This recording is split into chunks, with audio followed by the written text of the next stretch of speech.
Welcome to the Genius Factory. Enjoy the video. You start by confirming the micro SD card and the adapter match your device requirements: capacity, speed class, and physical format.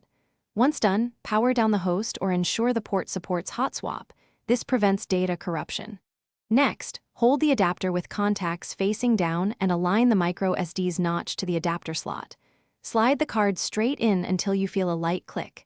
Make sure it sits flush. If it resists, stop and check orientation rather than forcing it. Now you insert the adapter into the SD slot or a USB card reader, keeping the contact side oriented as the slot requires. Once connected, wait for the operating system to mount the card. If it doesn't, open Disk Management to verify partition and file system. You can then copy files, stream media, or run apps directly from the card. If you need a clean start, format to the recommended file system. Make sure to pick the right allocation unit size to optimize performance. Finish by safely ejecting the card through your operating system's eject or unmount option. You avoid file system damage this way.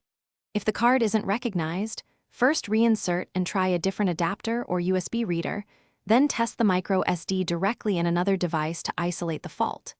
If the card mounts but files are missing or corrupted, use reliable recovery software and stop writing to the card immediately.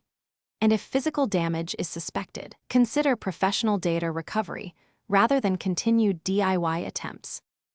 Thanks for watching. If you found this helpful, don't forget to like and subscribe.